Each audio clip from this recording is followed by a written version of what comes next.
നമ്മളുടെ വിശദീകരണത്തിന് അതീതനാണ്, സംശയമൊന്നുമില്ല. ദൈവം നമ്മുടെ വിശദീകരണങ്ങൾക്ക് അതീതരാണ്. നമ്മുടെ മനസ്സിന് അവന്റെ സാങ്കല്പിക ചിത്രങ്ങൾ ഉണ്ടാക്കുവാൻ സാധ്യമല്ല, എല്ലാവർക്കും അറിയുന്നതാണ്. അതിനാണ് എന്തിന് പ്രവാചകന്മാരെ പറഞ്ഞയച്ചത്, വേദഗ്രന്ഥങ്ങൾ അവതരിപ്പിച്ചത്, പടച്ച തമ്പുരാനെ പഠിപ്പിക്കാൻ, അവൻ എങ്ങനെയുള്ളവനാണ് എന്ന് അറിയിച്ചു തരാൻ. അങ്ങനെ പറഞ്ഞയച്ച പ്രവാചകന്മാരാരെങ്കിലും ത്രിയേകത്വം എന്ന ഈ സിദ്ധാന്തം പഠിപ്പിച്ചിട്ടുണ്ടോ? അവിടെയാണ് ഇവിടെ സുഹൃത്ത് ആദ്യം ഉദ്ധരിച്ച കുറെ വചനങ്ങൾ. എന്താ ഒന്നാമത് ഉദ്ധരിച്ചത്? യോഹന്നാന്റെ സുവിശേഷത്തിൽ ആദ്യത്തെ വചനാണ്. ആദിയിൽ വചനമുണ്ടായിരുന്നു, വചനം ദൈവത്തോടു കൂടിയായിരുന്നു, വചനം ദൈവമായിരുന്നു. അതുകൊണ്ട് യേശു ക്രിസ്തു ദൈവപാട് ത്രിത്വത്തിനുള്ള തെളിവാണ്. ഇതൊന്നാമതായി തന്നെ പറയട്ടെ, ഇത് യേശുവിന്റെ വചനമല്ല, യോഹന്നാന്റെ വചനമാണ്. യോഹന്നാന്റെ വചനമാണ്, യേശു പഠിപ്പിക്കുന്ന വചനമല്ല ഇത്. മാത്രല്ല, ഇത് യോഹന്നാനും പുതുതായി കണ്ടുപിടിച്ചതല്ല. യോഹന്നാന്റെ സുവിശേഷം പഠിച്ചിട്ടുള്ളവർക്കറിയാം, യോഹന്നാൻ അദ്ദേഹം അന്നത്തെ റോമ ഗ്രീക്ക് തത്വശാസ്ത്രം കടമെടുത്തുകൊണ്ടാണ് തന്റെ സുവിശേഷം എഴുതുന്നത്. അതിൽ റോമക്കാർക്കിടയിൽ, ഗ്രീക്കുകാർക്കിടയിൽ അന്ന് നിലവിലിരുന്ന ഒരു ആപ്തവാക്യത്തെ ഇങ്ങോട്ട് കടമെടുക്കുകയാണ് ചെയ്തത്. ഇത് ഞാൻ വെറുതെ പറയുന്നതല്ല, ബൈബിൾ വ്യാഖ്യാന ഗ്രന്ഥങ്ങൾ എടുത്ത് പരിശോധിച്ച് നോക്കുക. മാത്രല്ല, ഇത് സ്വന്തം തന്നെ ഒരുപാട് പാരഡോക്സസ് ഉള്ളതാണ്. എന്താ? ആദിയിൽ ദൈവമുണ്ടായിരുന്നു, ആദിയിൽ വചനമുണ്ടായിരുന്നു, വചനം ദൈവത്തോടു കൂടെയായിരുന്നു, വചനം ദൈവമായിരുന്നു. അപ്പോ വചനം ദൈവമാണെങ്കിൽ വചനത്തിന് പകരം ദൈവം എന്ന് നമുക്ക് പരിഭാഷപ്പെടുത്താം, അല്ലെങ്കിൽ മാറ്റി എഴുതാം. അപ്പോൾ ആദിയിൽ ദൈവമുണ്ടായിരുന്നു, ദൈവം ദൈവത്തോടു കൂടെയായിരുന്നു, ദൈവം ദൈവമായിരുന്നു. വചനം ദൈവമാണെങ്കിൽ പിന്നെ എന്താണ് ഇവിടെ? ഒരു വസ്തുവിന്റെ കൂടെയുള്ള വസ്തു അതാകൂലാതുള്ളത് ഒന്നാമത്തെ ബേസിക്കാണ്. രണ്ടാമതായി ഇതിൽ തന്നെയുള്ളത് ദൈവം എന്നും പിന്നീട് ആദ്യം പ്രയോഗിച്ച ദൈവം എന്നും രണ്ടാമത് പ്രയോഗിച്ച ദൈവം, ഇത് രണ്ട് പദങ്ങളാണ്. ടോൺതിയോൺ, ഹോത്തിയോസ്, ഇങ്ങനത്തെ കുറെ പദപരമായ കസർത്തുകളുണ്ട്. ഞാൻ അങ്ങോട്ടൊന്നും പോണില്ല. ഇവിടെ ഇത് യേശു ക്രിസ്തുവിന്റെ പാഠമല്ല, യേശു പഠിപ്പിച്ചതല്ല. ഞാൻ ഇവിടെ യേശു പഠിപ്പിച്ച കുറെ കാര്യങ്ങൾ പറഞ്ഞു. യേശു പഠിപ്പിച്ച ഞാൻ ദൈവമല്ല, ഞാൻ ദൈവമല്ല, ഞാൻ ദൈവമല്ല, എന്നേക്കാൾ വലിയ ദൈവമുണ്ട്, എന്റെ ദൈവം അത്യുന്നതരാണ് എന്നെല്ലാം യേശു പഠിപ്പിച്ച കാര്യങ്ങൾ ഞാനിവിടെ ഒരുപാട് ഉദ്ധരണികൾ ഉദ്ധരിച്ചു. പകരം സുഹൃത്ത് ഉദ്ധരിക്കുന്നത് യേശുവിന് ശേഷം 19 കൊല്ലങ്ങൾക്ക് ശേഷം സുവിശേഷം എഴുതിയ യോഹന്നാൻ എഴുതുന്നത്. അതേപോലെ തന്നെ യേശുവിന്റെ കാലത്ത് യേശുവിന്റെ മതത്തെ നശിപ്പിക്കാൻ വേണ്ടി ശ്രമിക്കുകയും പിന്നീട് ആ മതത്തിന്റെ നേതൃത്വം ഏറ്റെടുക്കുകയും ചെയ്ത പൗലോസ് ഉദ്ധരിക്കുന്നത്. ഞാൻ നേരത്തെ പറഞ്ഞതുപോലെ യേശുവിന്റെ ഭാഗത്താണ് ഞാൻ. ഒരു മുസ്ലിമിന് യേശു പഠിപ്പിച്ച ആ ആശയങ്ങൾക്ക് പകരം പൗലോസ് ആയിരുന്നാലും യോഹന്നാനായിരുന്നാലും മറ്റാര് തന്നെയായിരുന്നാലും അവർ പഠിപ്പിക്കുന്നതും യേശു പഠിപ്പിക്കുന്നതും എതിരായി വരുമ്പോ യേശു പഠിപ്പിച്ചതാണ് യഥാർത്ഥത്തിലുള്ള മോക്ഷത്തിന്റെ മാർഗമെന്ന് വിശ്വസിക്കുന്നവരാണ് മുസ്ലിങ്ങൾ. യേശു പഠിപ്പിച്ചു, ഞാനിവിടെ സൂചിപ്പിച്ചു, ഞാൻ ദൈവമല്ല, ആവർത്തിച്ചു പറഞ്ഞു. എന്റെ ദൈവവും നിങ്ങളുടെ ദൈവവുമായുള്ളവൻ, നമ്മുടെ ദൈവം ഏകദൈവം, പിതാവ് വലിയവൻ, ഞാൻ സരളൻ, എനിക്ക് ദൈവത്തെ പോലെ അറിവില്ല. ഇങ്ങനെ യേശു ആവർത്തിച്ച് പറയാം. ശിഷ്യന്മാരോ അന്ന് മനസ്സിലാക്കിയത് ഇങ്ങനെ തന്നെ. അതാണ് യേശുവിന്റെ ശിഷ്യന്മാർ യേശുവിന്റെ കാലഘട്ടത്തിൽ എന്ത് യേശുവിനെ കുറിച്ച് മനസ്സിലാക്കി നിങ്ങൾ പരിശോധിച്ചു നോക്കുക. ലൂക്കോസിന്റെ സുവിശേഷം 24-ാം അധ്യായത്തിലെ 19-ാമത്തെ വചനത്തിൽ യേശുവിന്റെ ശിഷ്യന്മാർ പറയാണ്, യേശുവിനെ കുറിച്ച് പറയാണ്, ദൈവത്തിന്റെയും മനുഷ്യരുടെയും മുന്നിൽ ശക്തനായ പ്രവാചകനായിരുന്നു അദ്ദേഹം. യേശു ആരാണ്? ശക്തനായ പ്രവാചകൻ. ഇനി യേശുവിന് ശേഷം ശിഷ്യന്മാരെന്ത് മനസ്സിലാക്കി? അപ്പോസ്തല പ്രവൃത്തി 3-ാം അധ്യായത്തിലെ 13-ാമത്തെ വചനം എടുത്ത് പരിശോധിച്ച് നോക്കുക. യേശുവിന് ശേഷം യേശുവിന്റെ ശിഷ്യന്മാർ യേശുവിനെ കുറിച്ച് എന്ത് മനസ്സിലാക്കി? അപ്പോസ്തല പ്രവൃത്തികൾ എടുത്ത് പരിശോധിച്ച് നോക്കുക. എന്താ മനസ്സിലാക്കിയത്? അബ്രഹാമിന്റെയും ഇസ്ഹാക്കിന്റെയും യാക്കോബിന്റെയും നമ്മുടെ പൂർവ്വപിതാക്കളുടെയും ദൈവം അവന്റെ ദാസനായ യേശുവിനെ മഹത്വപ്പെടുത്തി. അവ യേശു ആരാണ്? ദാസനാണ്. യേശു ദാസനാണ് എന്ന് ശിഷ്യന്മാർ മനസ്സിലാക്കുന്നു. യേശു പ്രവാചകനാണ് എന്ന് ശിഷ്യന്മാർ മനസ്സിലാക്കുന്നു. ഖുർആനും പറയുന്നത് അത് തന്നെ. യേശു പറയുന്നതായി പരിശുദ്ധ ഖുർആൻ പറയുന്നു, ഖാല ഇന്നി അബ്ദുല്ലാഹി ആതാനിയൽ കിതാബ വജഅലനി നബിയ്യ.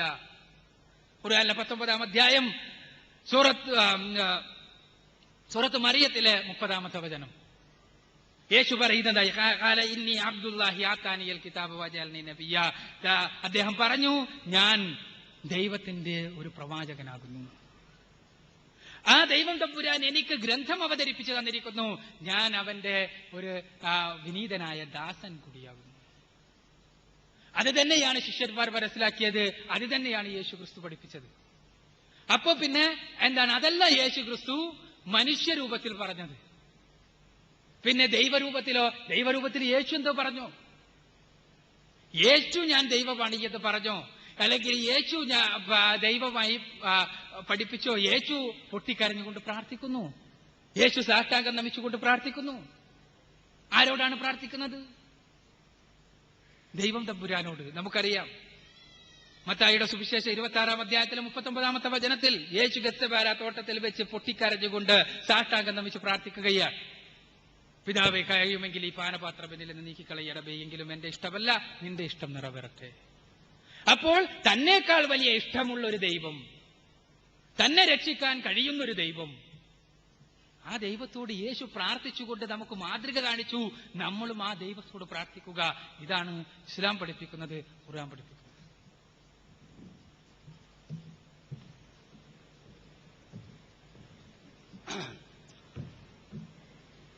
ബൈബിളിലെ ഏക ദൈവം അത് ഏകത്വത്തിൽ ബഹുത്വമുള്ള ദൈവമാണ് എന്ന് ആണ് ഞാൻ പറഞ്ഞു വന്നത്. അതിന് എന്റെ പ്രിയ സഹോദരൻ പറഞ്ഞ ഒരു മറുപടി, വേദപുസ്തകത്തിൽ എവിടെയും യേശുക്രിസ്തു ദൈവമാണെന്നോ അത്തരം ഒരു പദപ്രയോഗമുണ്ടെന്നോ അവിടെ പറഞ്ഞിട്ടില്ല എന്നുള്ളതാണ്. അദ്ദേഹം പറഞ്ഞ മറ്റൊരു വാദഗതി, യേശുക്രിസ്തു പിതാവിനെ തന്റെ ജീവിതത്തിൽ ഉയർത്തി പിതാവ് വലിയവനാണെന്ന് ജനത്തോട് പറഞ്ഞു എന്നുള്ള വാക്യങ്ങളാണ് പിന്നീട് നാം കേട്ടുകൊണ്ടിരുന്നത്. യേശുക്രിസ്തുവിനെ സംബന്ധിച്ചിടത്തോളം ഞാൻ കഴിഞ്ഞ പ്രാവശ്യം പറയുകയുണ്ടായി, യേശുക്രിസ്തു അവൻ മനുഷ്യനായി അവതരിച്ചത് ഒരു ഉദ്ദേശത്തോടു കൂടിയാണ്. അവന്റെ മനുഷ്യാവതാരം തന്നെ താഴ്ചയ്ക്ക് വേണ്ടി തിരഞ്ഞെടുത്ത അവതാരമാണ്. വെറുതെ വന്ന സ്ഥിതിക്ക് എന്നാ പിന്നെ മരിച്ചു കളഞ്ഞ് തിരിച്ചു പോകാന്ന് പറഞ്ഞു വന്നതല്ല. അവൻ ദൈവരൂപത്തിലിരിക്കെ ദൈവത്തോടുള്ള സമത്വം മുറുകെ പിടിച്ചുകൊള്ളണം എന്ന് വിചാരിക്കാതെ ദാസരൂപം എടുക്കുകയാണ്. അവിടെ തന്നെ വളരെ വ്യക്തമായിട്ട് പറയുന്നുണ്ട്, ദൈവരൂപത്തിലിരിക്കെ ദൈവത്തോടുള്ള സമത്വം മുറുകെ പിടിച്ചുകൊള്ളണമെന്ന് വിചാരിക്കാതെ ദാസനായി. അപ്പോൾ ദൈവവുമായി സമത്വമുള്ള ആ യേശുക്രിസ്തു സ്വയം ദാസനായി താഴത്തേക്ക് വന്നിട്ട് മനുഷ്യനായി ഇവിടെ അവതരിച്ച് പിതാവായ ദൈവത്തെ ഉയർത്തുന്ന കാര്യം കണ്ട് വേദപുസ്തകത്തിൽ യേശുക്രിസ്തു ചെറിയ ദൈവമാണെന്നോ യേശുക്രിസ്തു ദൈവമല്ല എന്നോ പറയുവാൻ യാതൊരു സാധ്യതയുമില്ല. ബൈബിളിലെ ഏക ദൈവത്തിന്റെ നാമങ്ങൾ ഏലോഹീം എന്ന പദമാണ്. ഉൽപ്പത്തി പുസ്തകം 1-ാം അധ്യായം 1-ാം വാക്യം, പുറപ്പാട് 3:15, സങ്കീർത്തനം 135:13, ഹോശയ 12:5 എന്ന വാക്കുകളിൽ കാണുന്നത്. യഹോവ എന്നും യെശയ്യാവ് 42:8 വാക്യത്തിൽ ഞാൻ കാണുന്നു, ഞാനാകുന്നവൻ ഞാൻ ആകുന്നു. പുറപ്പാട് 3:14 മുതൽ 15 വരെ. യഹൂദന്മാർ ഇത് സാധാരണയായി ഉപയോഗിക്കാൻ കഴിയാത്ത വിധം പവിത്രമായൊരു വാക്കായതുകൊണ്ട് യഹോവ എന്ന നാമത്തിനു പകരം അഡോണായ് എന്നാണ് പറഞ്ഞിരുന്നത്. യെശയ്യാവ് 6:11, 12:2, 21:6, യെരമ്യാവ് 46:10, സങ്കീർത്തനം 83:18. ഈ ദൈവം ധന്യനായ ഏകാധിപതിയും രാജാതി രാജാവും കർത്താതി കർത്താവും താൻ മാത്രം അമർത്യതയുള്ളവനും അടുത്തുകൂടാത്ത വെളിച്ചത്തിൽ വസിക്കുന്നവനും മനുഷ്യരാരും കാണാത്തവനും കാണാൻ കഴിയാത്തവനുമാകുന്നുവെന്ന് തിമോഥെയോസിന്റെ ലേഖനം 6-ാം അധ്യായം 15 മുതൽ 16 വരെയുള്ള വാക്യങ്ങളിൽ വായിക്കുന്നുണ്ട്. ഈ ദൈവം അബ്രഹാമിന്റെ ദൈവവും ഇസാക്കിന്റെ ദൈവവും യാക്കോബിന്റെ ദൈവവുമായി നിങ്ങളുടെ പിതാക്കന്മാരുടെ ദൈവമായ യഹോവ എന്ന് ബൈബിളിൽ പഴയ നിയമത്തിൽ എടുത്തു പറഞ്ഞിട്ടുണ്ട്. പുറപ്പാട് 3:6-15, അപ്പോസ്തല പ്രവൃത്തികൾ 7:32. യഹോവ അഥവാ ഏലോഹിം എന്ന പ്രപഞ്ച സൃഷ്ടാവും പരിപാലകനും ആണ്. അത്യുന്നതനായ ഈ ദൈവത്തിന് ഒരു വിഗ്രഹം ആരും ഉണ്ടാക്കിയിരുന്നില്ല. യഹൂദന്മാർ വിഗ്രഹാരാധനയിലേക്ക് വഴുതി വീണപ്പോഴും കാളക്കുട്ടിയെ ഉണ്ടാക്കിയതല്ലാതെ യഹോവയ്ക്കൊരു വിഗ്രഹം ഒരിക്കലും ഉണ്ടാക്കിയില്ല. ദൈവത്തെ വിഗ്രഹത്തിലേക്ക് മന്ത്രതന്ത്രങ്ങളാൽ ആവാഹിക്കുവാനും അവർ ശ്രമിച്ചില്ല. ആത്മസ്വരൂപനും സത്യസ്വരൂപനും തേജസ്വരൂപനും സ്നേഹസ്വരൂപനും നീതിമാനുമായ ദൈവത്തിന് എങ്ങനെ പ്രതിമ ഉണ്ടാക്കും? ദൈവത്തെ ക്ഷേത്രങ്ങളിൽ കുടിയിരുത്തുന്നില്ല, ദൈവം ക്ഷേത്രങ്ങളിൽ വസിക്കുന്നില്ലെന്ന് ദൈവനാമത്തിൽ ഒരു മന്ദിരം പണിത സോളമൻ അതിന്റെ പ്രതിഷ്ഠാ ദിവസത്തിൽ തന്നെ പ്രഖ്യാപിച്ചു. 1 രാജാക്കന്മാർ 8:26. പുതിയ നിയമവും ഇതുതന്നെ ആവർത്തിക്കുന്നുണ്ട്. അപ്പോസ്തല പ്രവൃത്തികൾ 7:48. ദൈവം വല്ലതിനും മുട്ടുള്ളവൻ എന്ന പോലെ നേർച്ച കാഴ്ചകൾ സ്വീകരിക്കുന്നില്ല എന്ന് അപ്പോസ്തല പ്രവൃത്തികൾ 17:25 വായിക്കുന്നുണ്ട്. ക്രൈസ്തവർക്ക് പ്രത്യേകിച്ച് പുണ്യനഗരമോ പുണ്യസ്ഥലമോ ഇല്ല, ബൈബിളിൽ അത് കൊടുത്തിട്ടുമില്ല. ആരാധനയ്ക്ക് ഒരു പ്രത്യേക സ്ഥലം എന്ന ആശയം യേശുക്രിസ്തു യോഹന്നാൻ 4:21 നിരോധിച്ചിരിക്കുന്നു.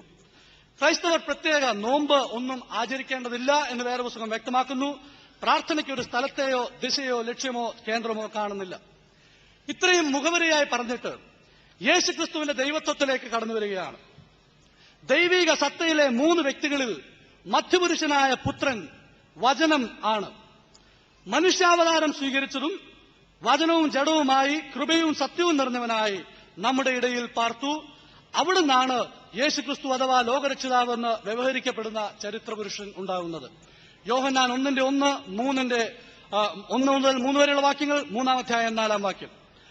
അവതരിച്ച ക്രിസ്തു ദൈവപുത്രൻ എന്ന് വ്യവഹരിക്കപ്പെടുന്നു. ഉത്ഭവിക്കുന്ന വിശുദ്ധ പ്രജ ദൈവപുത്രൻ എന്ന് വിളിക്കപ്പെടും എന്നും അത്യുന്നതന്റെ പുത്രൻ എന്ന് വിളിക്കപ്പെട്ടു എന്നുമാണ് ദൈവദൂതനായ ഗബ്രിയേൽ മറിയത്തോട് പറയുന്നത്. ലൂക്കോസ് 1:32-35. കർത്താവായ ക്രിസ്തു എന്ന രക്ഷിതാവാണ് ബെത്ലഹേമിൽ ജാതനായതെന്ന് ലൂക്കോസിന്റെ സുവിശേഷം 2-ാം അധ്യായം 10-ാം വാക്യത്തിൽ പറഞ്ഞുണ്ട്. മശിഹ അഥവാ ക്രിസ്തു യഹൂദന്മാരുടെ പ്രതീക്ഷാ വിഷയമായിരുന്നു. മശിഹായെ അവർ ദൈവപുത്രൻ ആയിട്ടാണ് വ്യവഹരിച്ചിരുന്നത്. അതുകൊണ്ടാണ് മഹാപുരോഹിതനായ കയ്യാഫാസ് വിസ്താരവേളയിൽ യേശുക്രിസ്തുവിനോട് നീ ദൈവപുത്രനായ ക്രിസ്തു തന്നെയോ എന്ന് ചോദിച്ചത്. അതിന് ഞാൻ ആകുന്നു എന്നായിരുന്നു അവിടുത്തെ ഉത്തരം. മത്തായി 26:63-64. മനുഷ്യാവതാരത്തിന് മുൻപ് പൂർവാവസ്ഥയിൽ ദൈവത്തോട് കൂടെ ദൈവമായിരുന്ന ക്രിസ്തു മനുഷ്യാവതാരം ചെയ്ത ശേഷവും മനുഷ്യനോട് കൂടെ മനുഷ്യനായി പാർത്തപ്പോഴും ദൈവത്വമുള്ളവനായിരുന്നു. ദൈവത്വത്തെ ഒരിക്കലും നിഷേധിച്ചിരുന്നില്ല. യഹൂദന്മാർ യേശുക്രിസ്തുവിൽ ചുമത്തിയ കുറ്റം അതൊന്ന് പ്രത്യേകം ശ്രദ്ധിക്കുക. അവനെ കല്ലെറിയാൻ യഹൂദന്മാർ തുടങ്ങിയപ്പോൾ യേശുക്രിസ്തുവിന്റെ മേൽ യഹൂദന്മാർ അവന്റെ ശത്രുക്കൾ ചുമത്തിയ കുറ്റം ഇവൻ ദൈവത്തോട് തന്നെത്താൻ സമനാക്കി എന്നുള്ളതാണ്. യോഹന്നാൻ 15:18. ദൈവത്തോട് ഇവൻ സമനാക്കി, അതുകൊണ്ട് ഇവനെ കല്ലെറിയണമെന്നാണ് യഹൂദന്മാർ പ്രഖ്യാപിച്ചത്. യേശുക്രിസ്തു ദൈവമാണെന്ന് യഹൂദന്മാർക്ക് മനസ്സിലാകത്തക്ക വിധം യേശുക്രിസ്തു വ്യക്തമാക്കിയിരുന്നു എന്നാണ് അവിടെ വ്യക്തമാകുന്നത്. യേശുക്രിസ്തു അത്ഭുതം ചെയ്തതുകൊണ്ടല്ല അവനെ ക്രൈസ്തവർ ദൈവമായി അംഗീകരിക്കുന്നത്. 5 അപ്പം കൊണ്ട് 5000 പേരെ പോഷിപ്പിച്ചതിനാൽ ക്രിസ്തു ദൈവമാവണമെങ്കിൽ പുരുഷന്മാർ മാത്രം 6 ലക്ഷം വരുന്ന വമ്പിച്ച ജനാവലിയെ 40 വർഷം മരുഭൂമിയിൽ ദൈവാനുഗ്രഹത്താൽ മന്ന വർഷിപ്പിച്ച് പോഷിപ്പിച്ച് നയിച്ച മോശെ അതിനും വലിയ ദൈവമാകുമായിരുന്നുവല്ലോ. മരിച്ചവരെ ഉയർപ്പിച്ചതുകൊണ്ടാണെങ്കിൽ പഴയ നിയമ പ്രവാചകന്മാരിൽ ചിലരും ദൈവം ആകണമായിരുന്നു. യഹൂദന്മാർ പൊതുവെ ഏകദൈവ സത്യത്തെ അല്ലാതെ യാതൊരു മനുഷ്യനെയോ മറ്റെന്തിനെയെങ്കിലോ ദൈവമായി അംഗീകരിക്കുകയില്ല. എന്നാൽ ക്രിസ്തുവിന്റെ അപ്പോസ്തലന്മാരായ യഹൂദന്മാർ അവനെ ദൈവമായിട്ടാണ് ഗ്രഹിച്ചതും പറഞ്ഞതും എഴുതിയതും.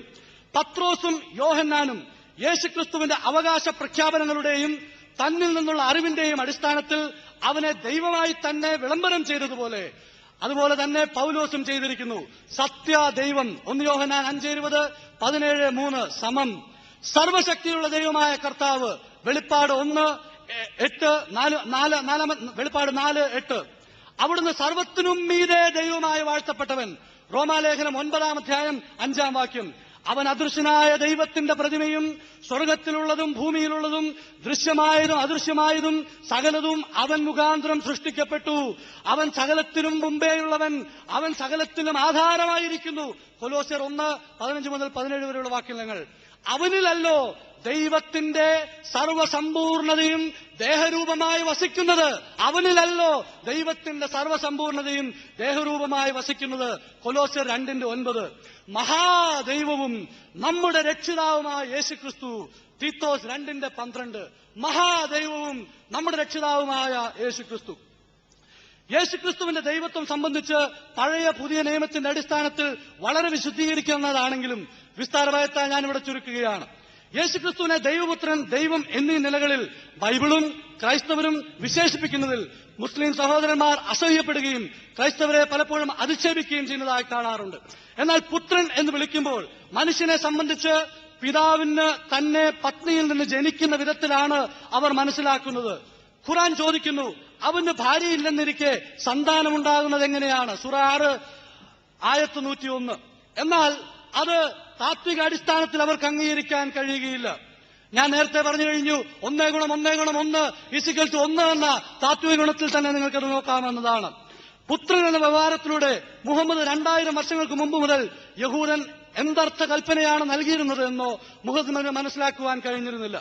എന്നാൽ യേശുക്രിസ്തുവിന്റെ ദൈവത്വവും തൃത്വത്വവാദവും നിഷേധിച്ചിരുന്ന അറിയൂസ്യർ തുടങ്ങിയ ക്രൈസ്തവ വിരോധികളിൽ നിന്ന് മുഹമ്മദിന് അറിയാൻ കഴിഞ്ഞിരുന്നതിനാൽ തന്റെ ഈ ചിന്താഗതിയിൽ നമുക്ക് ആശ്ചര്യമില്ല. ഇത്രയും പറഞ്ഞിട്ട് യേശുക്രിസ്തുവിന്റെ ദൈവപുത്രത്വം ഖുർആൻ സമ്മതിക്കുന്നതായിട്ട് കാണിക്കാം. വരുവാനുള്ള മശിഹായെ ദൈവപുത്രനായിട്ടാണ് യഹൂദന്മാർ കരുതിയിരുന്നത്. അതുപോലെ ഖുർആൻ യേശുക്രിസ്തുവിനെ മറിയമ്മന്റെ മകൻ മസീ ഈസ എന്നാണ് വിശേഷിപ്പിക്കുന്നത്. സൂറ 3:45, 5:75. മശിഹ എന്നാൽ ക്രിസ്തു, എന്നാൽ അഭിഷിക്തൻ എന്നർത്ഥം. മസീ ഈസ എന്ന് യേശുക്രിസ്തുവിനെ സംബോധന ചെയ്യുന്നതിലൂടെ ഖുർആൻ യേശുക്രിസ്തുവിന്റെ ദൈവത്വം മാത്രമല്ല പുത്രത്വം കൂടെ അംഗീകരിച്ചിരിക്കുകയാണ്. സ്വർഗത്തിൽ സൂക്ഷിച്ചിരിക്കുന്ന ഖുർആനിനും അത് രചിച്ച ദൈവത്തിനും അത് അംഗീകരിക്കുമ്പോൾ മുസ്ലിങ്ങൾ അത് നിഷേധിക്കുന്നത് ഖുർആനെയും അള്ളാഹയെയും നിഷേധിക്കലല്ലേ? ബൈബിൾ യേശുക്രിസ്തുവിനെ വചനം എന്നും ആത്മാവെന്നും വിളിക്കുന്നത് പോലെ ഖുർആനും യേശുക്രിസ്തുവിനെ വചനമെന്നും ആത്മാവെന്നും അംഗീകരിക്കുന്നു. ഇത്രയും പറഞ്ഞിട്ട് ബൈബിളിൽ യേശുക്രിസ്തുവിനെ കുറിച്ച് പറഞ്ഞിട്ടുള്ള പ്രത്യേകതകളിലേക്കൊന്ന് കടക്കാൻ ഞാൻ ആഗ്രഹിക്കുകയാണ്. യേശുക്രിസ്തു ദൈവമാണെന്ന് എങ്ങനെ തെളിയിക്കാൻ കഴിയും?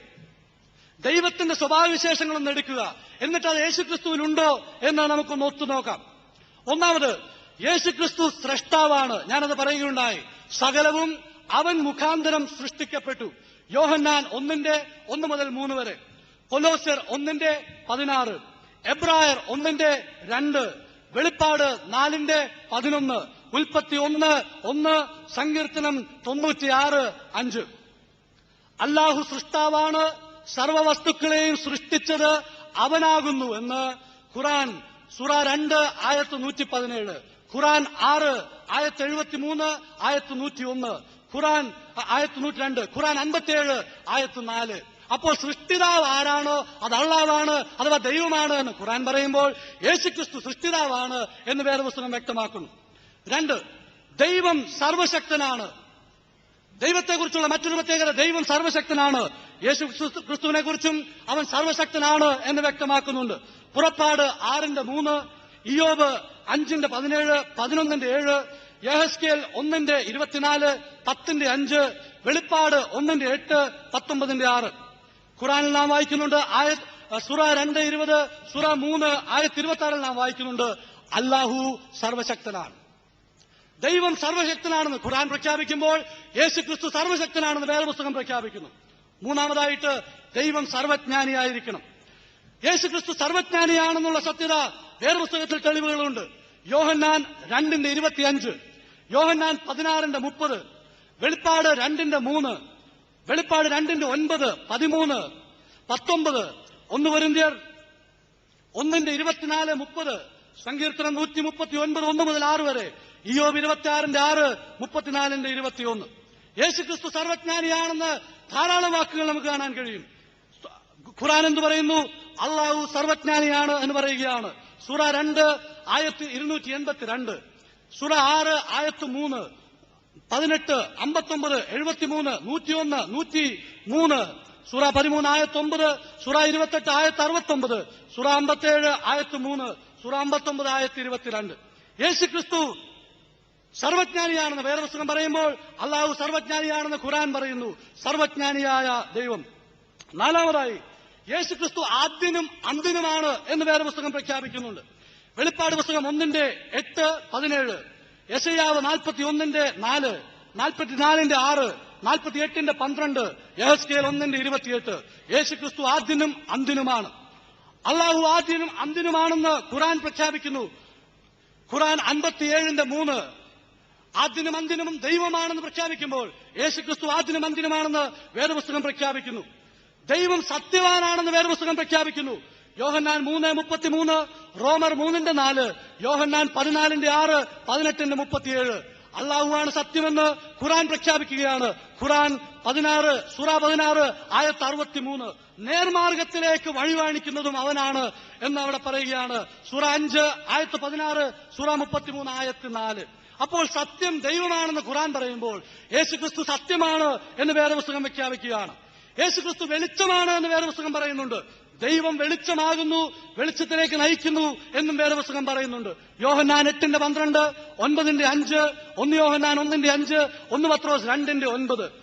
അള്ളാഹു അവരെ വെളിച്ചത്തിലേക്ക് കൊണ്ടുവരുന്നു. ഖുർആൻ സൂറ 5, ആയത്ത് 16.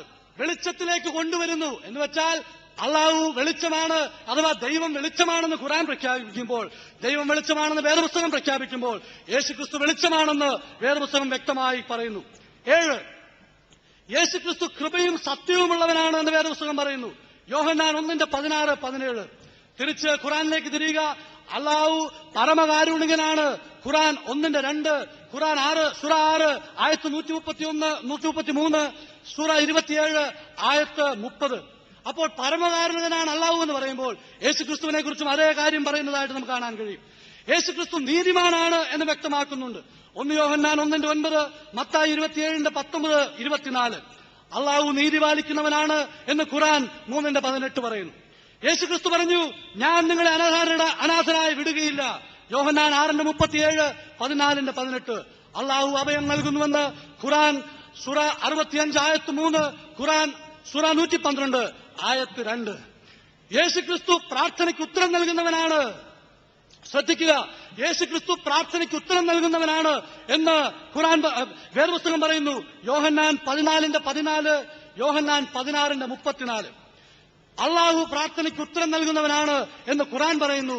ഖുർആൻ സൂറ 2, ആയത്ത് 186. ഇങ്ങനെ പറഞ്ഞു പോയാൽ എന്റെ കയ്യിൽ നീണ്ട ലിസ്റ്റ് ഇരിക്കുകയാണ്.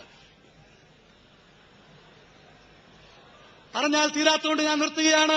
നിങ്ങളുടെ ചോദ്യങ്ങളുണ്ടെങ്കിൽ ഈ സമയത്തിന്റെ പരിമിതി കൊണ്ട് നിങ്ങൾക്ക് ഒരുപക്ഷെ എനിക്ക് എഴുതാം, മറുപടി തരാൻ തയ്യാറാണ്. റീച്ച് ഇന്ത്യ, തിരുമല, തിരുവനന്തപുരം എന്ന അഡ്രസ് എഴുതിയാൽ നിങ്ങളുടെ ഏത് ചോദ്യത്തിനും 6:30-ക്ക് ശേഷം നിങ്ങൾക്ക് പറയാൻ കഴിയാത്ത എല്ലാ ചോദ്യത്തിനും 2000 ചോദ്യം തന്നാലും മറുപടി തരാം എന്ന് ഞാൻ വാഗ്ദാനം ചെയ്യുന്നു. Reach India, Tirumala, Thiruvananthapuram.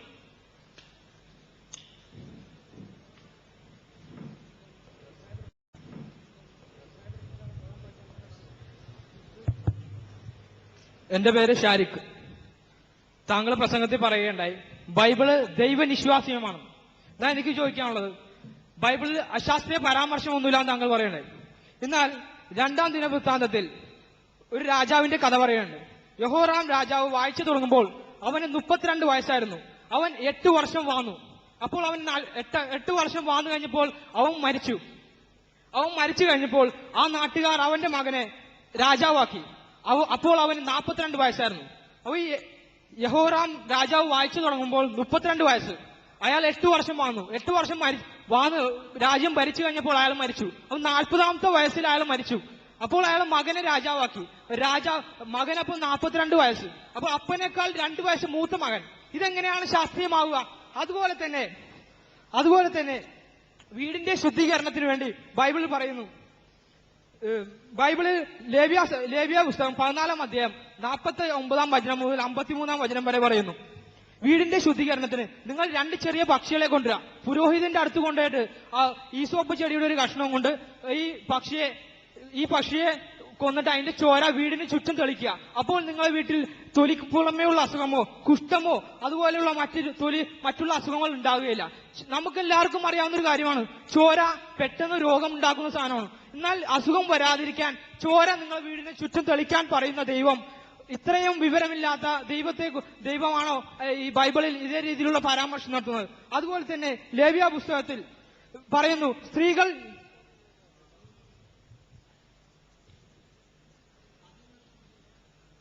ആദ്യം ചോദിച്ച ചോദ്യം ഒന്നുകൂടി പറയുക, അത് നോക്കിയിട്ട് പറയാം. 2-ാം ദിനവൃത്താന്തത്തിലെ 21-ാം അധ്യായത്തിലെ 19 മുതലുള്ള വചനം. യഹോരാം രാജാവ് വായിച്ചു തുടങ്ങുമ്പോൾ അവന് 32 വയസ്സായിരുന്നു. അവൻ 8 വർഷം വാണു. അത് കഴിഞ്ഞപ്പോൾ അവൻ മരിച്ചു. അത് മരിച്ചു കഴിഞ്ഞപ്പോൾ അവന്റെ മകനെ അഹസ്യാവിനെ ആ ജനങ്ങൾ രാജാവാക്കി. അപ്പോൾ അവന് 42 വയസ്സായിരുന്നു. അപ്പോൾ അപ്പൻ 40 വയസ്സിൽ മരിച്ചു. അപ്പോൾ തന്നെ മകനെ രാജാവാക്കിയിരുന്നു. മകന് 42 വയസ്സ്. അപ്പനേക്കാൾ 2 വയസ്സ് മൂത്ത മകൻ. ഇതെങ്ങനെയാണ് സാധിക്കുക? അത് മാത്രമല്ല, അവിടെ ഒരു കാര്യം പറയുന്നുണ്ട്. അവന്റെ മൂത്ത മക്കൾ കൊല്ലപ്പെട്ടതിനാൽ ഇളയ മകനെ രാജാവാക്കി. അങ്ങനെയാണെങ്കിൽ മൂത്ത മക്കൾക്ക് എങ്ങനെയായാലും അപ്പനേക്കാൾ ഇരട്ടി വയസ്സുണ്ടാകാൻ സാധ്യതയുണ്ട്. അതിനെക്കുറിച്ച് താങ്കളുടെ അഭിപ്രായം എന്താ? ആ പറഞ്ഞ ഭാഗം വായിച്ചു നോക്കിയിട്ടേ പറയാൻ കഴിയുള്ളൂ. അത് വായിച്ചിട്ട് ഞാൻ മറുപടി പറയുന്നതാണ്.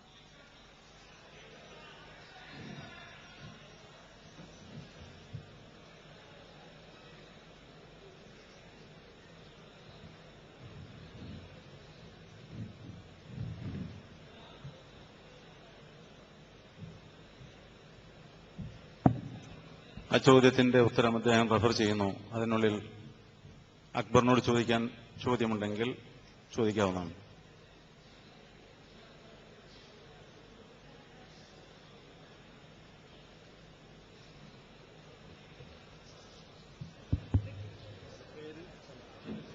എന്റെ പേര് NSJ വത്സരം, തൂങ്ങാമ്പറ, കാട്ടാക്കടയാണ്.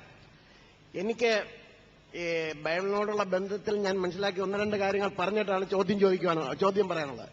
ദൈവം മനുഷ്യനെ മണ്ണുകൊണ്ട് നിർമ്മിച്ചിട്ട് അവന്റെ മൂക്കിൽ ഊതിയ ശ്വാസത്തിന്റെ പേരാണ് യേശു. യേശു ഇന്ന് നമ്മൾ ശ്വസിച്ചുകൊണ്ടിരിക്കുന്ന ശ്വാസമാണ് യേശു. ദൈവം ആദാം പാപം ചെയ്തുകൊണ്ട് ഒരു തോലുരിച്ച് അവിടെ യാഗം അർപ്പിച്ചു. മനുഷ്യന്റെ ജീവൻ ഇരിക്കുന്നത് രക്തത്തിലാണ്. തിന്നരുതെന്ന് പറഞ്ഞ ഫലം തിന്നപ്പോൾ ആ പഴത്തിലുണ്ടായിരുന്ന വിറ്റാമിൻസ് രക്തത്തിൽ പ്രവേശിച്ചു. അങ്ങനെ അനുസരണക്കേടിന്റെ ഫലം രക്തത്തിൽ ഉണ്ടായിരുന്നത് കൊണ്ട് രക്തത്തിൽ കലർന്ന പാപത്തെ നീക്കുവാൻ രക്തം ചൊരിഞ്ഞേ മതിയാകത്തുള്ളൂ. അങ്ങനെ കാൽവരി ക്രൂശിൽ യേശു രക്തം ചൊരിഞ്ഞു.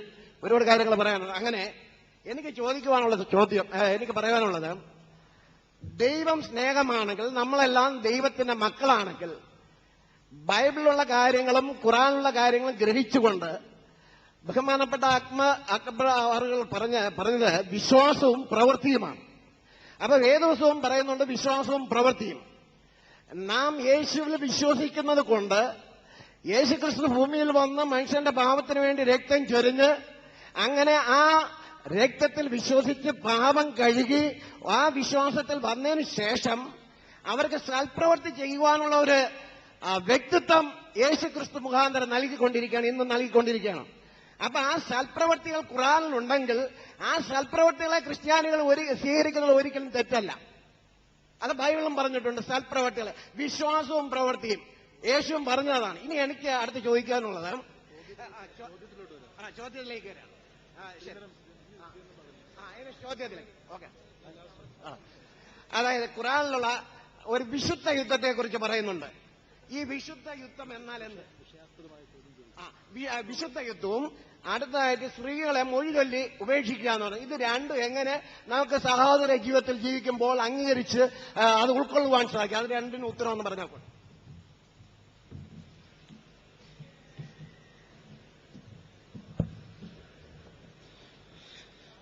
സുഹൃത്ത് 2 ചോദ്യങ്ങൾ ചോദിച്ചു. അതിനു മുമ്പ് ദൈവത്തിന്റെ ഊത്തു മുതൽക്കുള്ള കാര്യങ്ങൾ സുഹൃത്ത് യേശുവുമായിട്ട് ബന്ധപ്പെടുത്തി വ്യാഖ്യാനിക്കണം.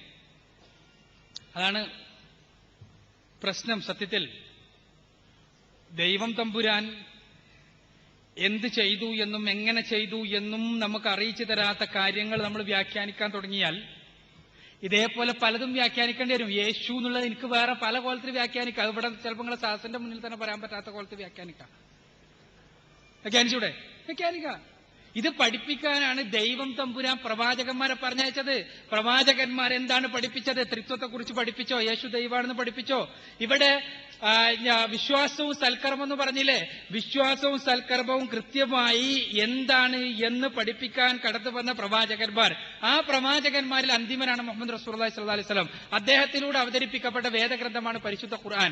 ആ ഖുർആനും പ്രവാചകന്റെ ജീവിതവും മുന്നോട്ട് വെക്കുന്ന വിശ്വാസവും സൽക്കർമ്മങ്ങളുമാണ് മനുഷ്യരെ മോക്ഷത്തിലേക്ക് നയിക്കുക എന്നാണ് ഞാനിവിടെ സൂചിപ്പിച്ചത്.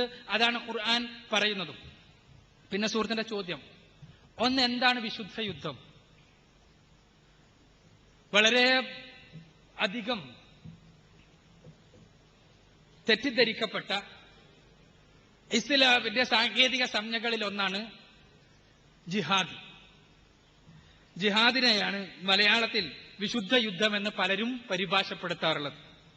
എന്നാൽ ജിഹാദ് എന്ന പദത്തിനർത്ഥം ത്യാഗപരിശ്രമം എന്നാണ്. എന്തെങ്കിലും ഒരു കാര്യം നേടിയെടുക്കുന്നതിന് വേണ്ടി പരിശ്രമിക്കുന്നതിനാണ്, ത്യാഗപരിശ്രമം ചെയ്യുന്നതിനാണ് ജിഹാദ് എന്ന് പറയുക. ഒരു വ്യക്തിയുടെ ജിഹാദ് ആരംഭിക്കുന്നത് സ്വന്തം ഇച്ഛയോട് സമരം ചെയ്തുകൊണ്ടാണ്, സ്വന്തം ആഗ്രഹങ്ങളോട് സമരം ചെയ്തുകൊണ്ടാണ് ഒരാളുടെ ജിഹാദ് ആരംഭിക്കുന്നത്. സ്വന്തം നഫ്സിനോടുള്ള ജിഹാദ് എന്ന് പറയും. അത് ഒരു മുസ്ലിമിനെ സംബന്ധിച്ചിടത്തോളം അയാൾ ഇസ്ലാം അനുസരിച്ച് ജീവിക്കുക ജിഹാദ് തന്നെയാണ്. അയാള് വ്രതം അനുഷ്ഠിക്കുന്നു, അതൊരു ത്യാഗപരിശ്രമമാണ്. ഭക്ഷണങ്ങളിൽ നിന്നോ ലൈംഗിക വൃത്തിയിൽ നിന്നുള്ള പൂർണ്ണമായ പകൽ സമയത്തുള്ള ഒഴിഞ്ഞു നിൽക്കലാണ്. അത് സ്വന്തത്തോടുള്ള ഒരു ജിഹാദാണ്, ഒരു ത്യാഗപരിശ്രമമാണ്. ഇങ്ങനെ മുസ്ലിമായി ജീവിക്കുന്നതോടൊപ്പം ഇസ്ലാമിന് ജനങ്ങൾക്ക് എത്തിച്ചു കൊടുക്കുക എന്ന ഉത്തരവാദിത്തം നിർവഹിക്കേണ്ടത് മുസ്ലിമിന്റെ ബാധ്യതയാണ്. ആ ബാധ്യതയുടെ നിർവഹണം കൂടിയാണ് ഇത്തരം പരിപാടികളിലൂടെ നിർവഹിക്കപ്പെട്ടുകൊണ്ടിരിക്കുന്നത്. ഇങ്ങനെ ഇസ്ലാമിനെ, ഈ സത്യസന്ദേശത്തെ ജനങ്ങൾക്ക് എത്തിച്ചു കൊടുക്കേണ്ടതും അതനുസരിച്ച് ജീവിക്കേണ്ടതുമായ മുസ്ലിങ്ങൾ, അതവരുടെ ഉത്തരവാദിത്തമായി കരുതുന്ന മുസ്ലിങ്ങൾ, ആ ഉത്തരവാദിത്ത നിർവഹണത്തിന്റെ രംഗത്ത് മുന്നോട്ട് പോയിക്കൊണ്ടിരിക്കുന്ന മുസ്ലിങ്ങൾ, ഈ ഉത്തരവാദിത്ത നിർവഹണത്തിന് വിഘാതമായി ആരെങ്കിലും നിലനിൽക്കുകയാണെങ്കിൽ അതിനെതിരെ ആ പ്രതിബന്ധത്തെ നീക്കം ചെയ്യുവാൻ വേണ്ടി പരിശ്രമിക്കേണ്ടതും മുസ്ലിം സമൂഹത്തിന്റെ ബാധ്യതയാണ് എന്നുള്ളതാണ് ഇസ്ലാം പഠിപ്പിക്കുന്നത്. അഥവാ എനിക്ക് മുസ്ലിമായി ജീവിക്കുവാനുള്ളത് എന്റെ മൗലികമായ അവകാശമാണ്. ഈ മുസ്ലിമായ ജീവിതത്തിന്റെ ഭാഗമാണ് ഈ സന്ദേശം ജനങ്ങൾക്ക് എത്തിച്ചു കൊടുക്കുക എന്നത്, ദഅവത്ത് എന്ന് പറയും. ഇത് ഇങ്ങനെ എത്തിച്ചു കൊടുക്കുവാനും മുസ്ലിമായി ജീവിച്ചുകൊണ്ട് മുന്നോട്ട് പോകുമ്പോൾ അതിന് തടസ്സം സൃഷ്ടിക്കപ്പെടുകയാണെങ്കിൽ ആ തടസ്സം ഇല്ലാതെയാക്കുവാൻ ശ്രമിക്കേണ്ടത് മുസ്ലിം സമൂഹത്തിന്റെ ബാധ്യതയാണ്. ഈ ബാധ്യത നിർവഹിക്കുവാൻ വേണ്ടി ജനാധിപത്യ രാഷ്ട്രത്തിൽ അതിൻ്റെതായ നിയമകൂടങ്ങളും ഭരണകൂടങ്ങളും ഉപയോഗിച്ചുകൊണ്ട് ബാധ്യത നിർവഹിക്കപ്പെടാം. അതേപോലെ തന്നെ അതല്ലാത്ത സ്ഥലത്താണെങ്കിൽ അതിൻ്റെതായ രീതികൾ ഉപയോഗിക്കപ്പെടാം. ഏതായിരുന്നാലും അവസാനമായി അനിവാര്യമായ ഘട്ടത്തിൽ മുസ്ലിമായി ജീവിക്കുവാനും അതേപോലെ തന്നെ ഇസ്ലാമിക പ്രബോധനത്തിനുള്ള സ്വാതന്ത്ര്യം നിലനിർത്തുവാനും വേണ്ടി അനിവാര്യ ഘട്ടത്തിൽ മുസ്ലിം സമൂഹത്തിന് അനിവാര്യമാണ് എന്ന് ബോധ്യപ്പെട്ടാൽ ആയുധമെടുക്കുവാൻ മുസ്ലിങ്ങൾക്ക് അനുവാദമുണ്ട്. അങ്ങനെ ആയുധമെടുക്കുന്നത് വരെ എത്തി നിൽക്കുന്നു ജിഹാദ് എന്നുള്ളതാണ് സത്യം.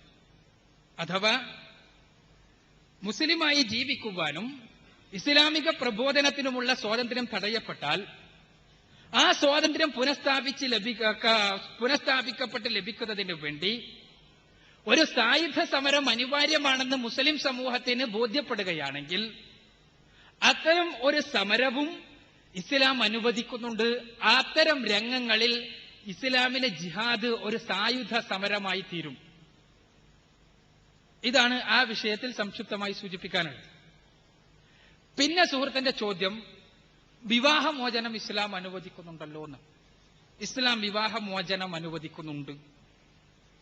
ഇസ്ലാം എന്തുകൊണ്ട് വിവാഹമോചനം അനുവദിക്കുന്നു എന്ന് ചോദിച്ചാൽ അതിന് ഉത്തരം ഇസ്ലാം പ്രകൃതി മതമായതുകൊണ്ടും പ്രായോഗിക മതമായതുകൊണ്ടുമാണ് എന്നാണ്.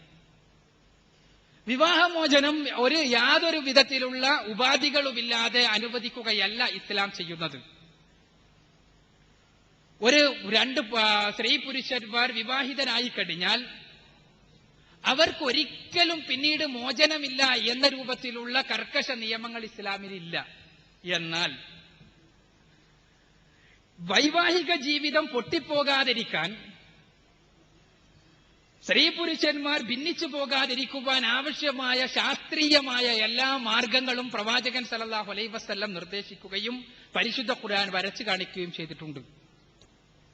തമ്മിൽ അഭിപ്രായ വ്യത്യാസമുണ്ടായി സ്ത്രീ പുരുഷന്മാർ തമ്മിൽ ഭിന്നിപ്പുണ്ടായാൽ ആദ്യമായി അവളെ ഉപദേശിക്കണമെന്നും, അങ്ങനെ ഉപദേശം കൊണ്ട് അവർ ശരിയായിട്ടില്ലെങ്കിൽ അവളുടെ ശയ്യ ബഹിഷ്കരിക്കണമെന്നും, കിടപ്പറയിൽ നിന്ന് മാറിക്കിടക്കണമെന്നും, എന്നിട്ടും ആ അച്ചടക്ക ലംഘനം നിർത്തുന്നില്ലെങ്കിൽ ചെറിയ രീതിയിൽ അവളുടെ അഭിമാനത്തിന് ക്ഷതം പറ്റാത്ത രീതിയിൽ അവളെ പ്രഹരിക്കാമെന്നും, എന്നിട്ടും അച്ചടക്ക ലംഘനം തുടരുകയാണെങ്കിൽ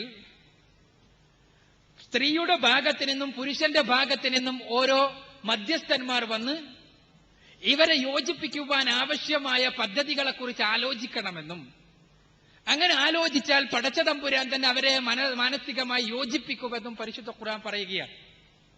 ഇങ്ങനെ പദ്ധതികൾ ആവിഷ്കരിക്കാൻ വേണ്ടി രണ്ടു കൂട്ടരിൽ നിന്നുമുള്ള മധ്യസ്ഥന്മാർ കൂടിയിരുന്നതിന് ശേഷവും ഇവർക്ക് ഒരിക്കലും ഇവർ യോജിച്ചു പോകാൻ സാധ്യമല്ലാത്ത രൂപത്തിൽ അകന്നു കഴിഞ്ഞിട്ടുണ്ട് എന്ന് ബോധ്യപ്പെട്ടാൽ അവരുടെ വിവാഹബന്ധം പിന്നീട് വേർപിരിയാം എന്നാണ് ഇസ്ലാം പഠിപ്പിക്കുന്നത്. അങ്ങനെ വേർപിരിഞ്ഞാൽ തന്നെ 3 ശുദ്ധികാലത്ത് ഈ സ്ത്രീ പുരുഷന്റെ വീട്ടിൽ തന്നെ ജീവിക്കണം. ആ സമയത്ത് ഇവൾ പുരുഷന്റെ ഭാര്യയല്ല, എന്നാൽ അയാളുടെ വീട്ടിൽ ജീവിച്ചു കൊണ്ടിരിക്കുന്നു. ഇയാളുടെ മനസ്സിൽ സ്നേഹത്തിന്റെ തരിമ്പെങ്കിലും ബാക്കിയുണ്ടെങ്കിൽ ഇന്നലെ വരെ തന്റെ ഇണയായിരുന്ന, തന്റെ പ്രാണപ്രേയസിയായിരുന്ന സ്ത്രീ തന്റെ ഭാര്യയല്ലാതെ തന്റെ വീട്ടിൽ തന്നെ ജീവിച്ചു കൊണ്ടിരിക്കുകയാണ്. ഈ സമയത്ത് വേണമെങ്കിൽ അയാൾക്ക് ഇവളെ തിരിച്ചെടുക്കാം, ഒരു വിവാഹം കൂടാതെ തന്നെ.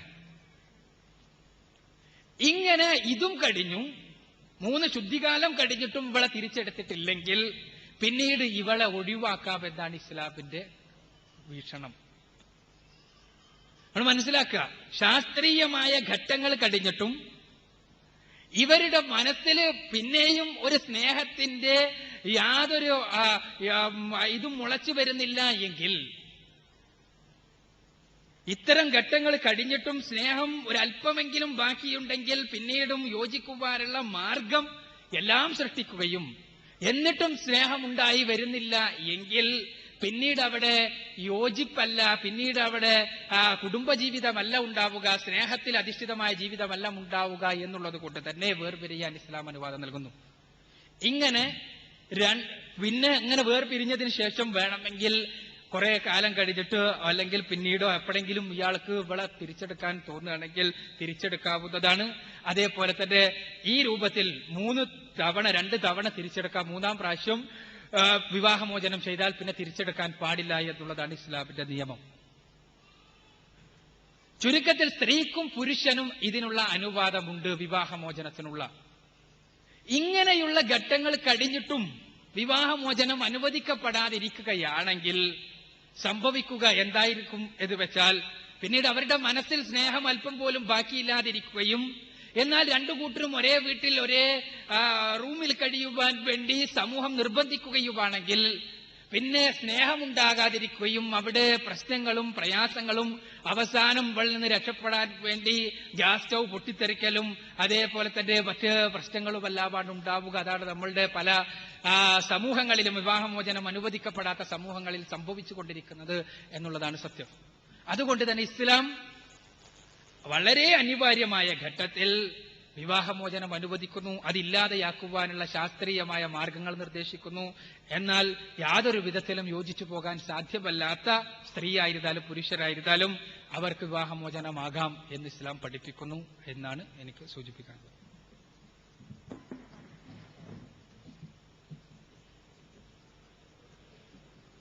ഈ പറഞ്ഞ കാര്യങ്ങൾക്ക് എന്റെ കമന്റ്സ് പറയുന്നതിന് മുമ്പ് എന്റെ സുഹൃത്ത് ഉന്നയിച്ച ഒരു ചോദ്യം അത് ഞാൻ വായിക്കാൻ ആഗ്രഹിക്കുകയാണ്. 2 ദിനവൃത്താന്തം അതിന്റെ 21-ാം അധ്യായം 20-ാം വാക്യത്തിൽ അവൻ വാഴ്ച തുടങ്ങിയപ്പോൾ അവന് 32 വയസ്സായിരുന്നു. അവൻ 8 സംവത്സരം യെരുശലേമിൽ വാണു. ആർക്കും ഇഷ്ടനാകാതെ കഴിഞ്ഞുപോയി.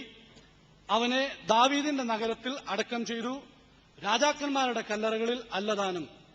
യെരുശലേം നിവാസികൾ അവന്റെ ഇളയ മകനായ അഹസ്യാവെ അവന് പകരം രാജാവാക്കി. അറബികളോട് കൂടെ പാളയത്തിൽ വന്ന പടക്കൂട്ടം മൂത്തവരൊക്കെയും കൊന്നുകളഞ്ഞിരുന്നു. ഇങ്ങനെ യഹൂദ രാജാവായ യഹോരാമിന്റെ മകൻ അഹസ്യാവ് രാജാവായി. അഹസ്യാവ് വാഴ്ച തുടങ്ങിയപ്പോൾ അവന് 42 വയസ്സായിരുന്നു. അവൻ 1 സംവത്സരം യെരുശലേമിൽ വാണു. ഇത് പറഞ്ഞിട്ട് അദ്ദേഹം പറഞ്ഞത് 40-ാം വയസ്സിൽ മരിച്ചുപോയ പിതാവിന്റെ മകന് എങ്ങനെ 42-ാം വയസ്സ് ഉണ്ടായി എന്നാണ് അദ്ദേഹം ചോദിച്ച ചോദ്യം. ഞാൻ ആ ചോദ്യത്തെ അംഗീകരിക്കുന്നു. പക്ഷെ അദ്ദേഹം അതിൽ നിന്ന് പറയാൻ ഉദ്ദേശിച്ച കാര്യം അതുകൊണ്ട് ബൈബിൾ അശാസ്ത്രീയമാണ് എന്നാണ് അദ്ദേഹം പറഞ്ഞു വരുന്നത്. ബൈബിൾ ശാസ്ത്രം എന്ന് പറഞ്ഞാൽ എന്താണ്? പരീക്ഷണ നിരീക്ഷണങ്ങളിലൂടെ തെളിയിക്കുന്നതോ ഉറപ്പാക്കാവുന്ന കാര്യമാണ് ശാസ്ത്രം. അശാസ്ത്രീയം ആണ് എന്ന് പറയാൻ ഈ ഭാഗം കൊണ്ട് ഒരു നിവൃത്തിയുമില്ല.